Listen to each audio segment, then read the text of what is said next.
Opinion: when terror has a sugar daddy in a perverse twist of international diplomacy, the International Monetary Fund (IMF) disbursed $1 billion to Pakistan on May 9, 2025, just weeks after the horrific Pahalgam massacre, where Pakistan-backed terrorists slaughtered 26 tourists in Kashmir.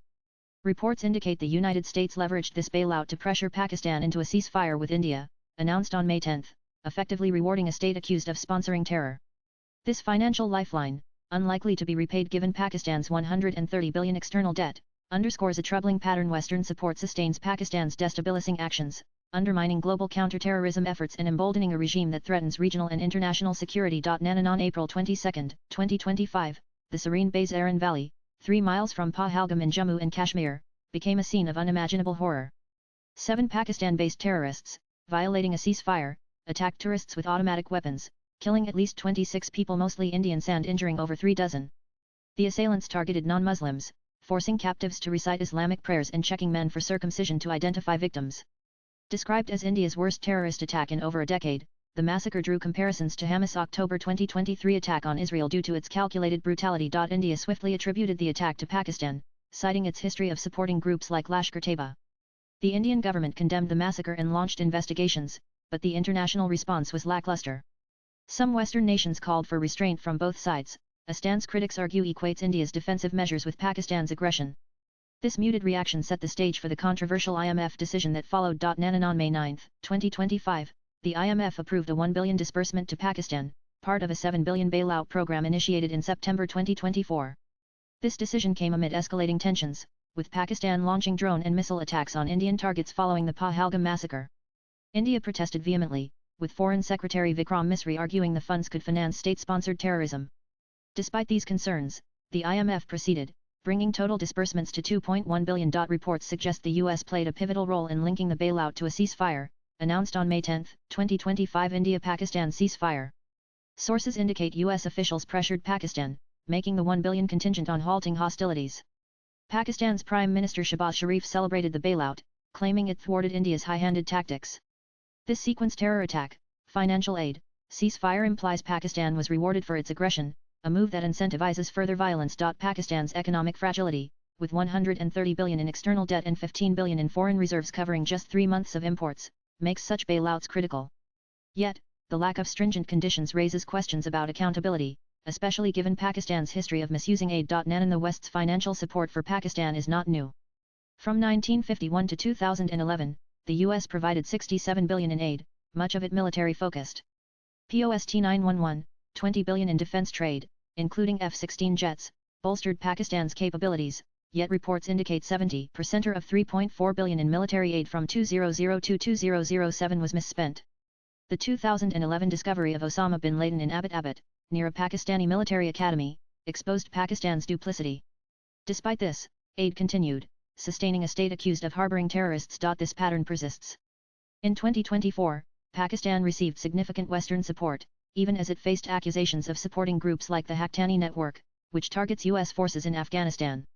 The IMF's 25th bailout to Pakistan, including the recent $1 billion, ignores its poor track record, with India arguing these funds enable terrorism. Nanan: Western media's coverage of the India-Pakistan conflict often exacerbates the issue. Outlets like the BBC and CNN frequently adopt a neutral stance, framing India's counter-terrorism actions as equivalent to Pakistan's provocations. Post-Pahalgam, some reports described India's retaliatory strikes as escalations, downplaying Pakistan's role. Kashmir attack. This false equivalence misleads global audiences and shields Pakistan from scrutiny. Pakistan's Inter-Services Public Relations (ISPR) effectively shapes narratives, amplifying allegations against India, while Western media rarely highlights Pakistan's human rights abuses, such as those against Baloch or Hindu minorities. This skewed reporting influences policy, as seen in the IMF's decision to proceed despite India's protests. Nanan: Pakistan's terrorism is a global concern. Beyond India, groups like the Taliban and Al-Qaeda, supported by Pakistan's ISI, have destabilized Afghanistan and attacked Western targets. Pakistan's nuclear arsenal, combined with its political instability, heightens risks.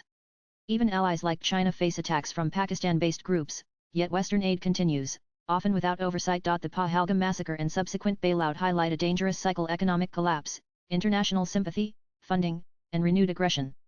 This cycle threatens not just India but global security, demanding a re-evaluation of Western policies. Nan, it's time for India to take a firm stand and demand clarity from the United States. Are you with us or against us in the fight against terrorism? The US must decide whether it stands with India, a democratic nation battling state-sponsored terrorism, or continues to prop up Pakistan, a country whose own defense minister has admitted to supporting terrorist groups for decades. In a recent interview, Pakistan's Defense Minister Khwaja Asif acknowledged that Pakistan has been doing the dirty work for the US and the West by funding and backing terror groups, particularly during the Soviet-Afghan War and post-9/11. He called this a mistake, but the damage has been done, and the threat persists. Given this admission, it is unconscionable for the US to continue providing financial and military aid to Pakistan. The US must commit to a comprehensive strategy to dismantle Pakistan's terror infrastructure, which includes NANIs. Furthermore, the international community must recognize that Pakistan's stability is not worth the cost of global security. If Pakistan continues to sponsor terrorism, supporting movements for autonomy or independence in regions like Balochistan and Sindh could be a strategic option to weaken its central government's ability to wage proxy wars. The West's historical support for Pakistan has only emboldened its aggressive behavior. By cutting off this lifeline and taking a clear stand against terrorism, the US can send a powerful message that nations must choose between supporting terror or standing with the global community against it. U.S. House Speaker Mike Johnson has already pledged full support for India's fight against terrorism, promising energy and resources to aid its efforts. It is time for the US administration to follow through on this commitment and take decisive action. Nan, swipe left for next video. The IMF's $1 billion bailout to Pakistan, following the Pahalgam massacre and tied to a ceasefire, exemplifies a flawed Western approach that rewards terrorism with financial aid. This cycle, rooted in decades of unchecked support and biased media narratives, endangers global security. Pakistan's $130 billion debt ensures these loans are unlikely to be repaid, yet the West persists, ignoring India's warnings. It's time for accountability. Cut off aid, impose sanctions, secure nuclear assets, and support India's fight. Only a united stand can dismantle the terror ecosystem Pakistan sustains, fostering a safer world. Sankrant Sanu is the CEO of Garuda Prakashan and tweets at Sankrant. Views expressed in the above piece are personal and solely those of the author. They do not necessarily reflect NEWS18's views. Latest blogs.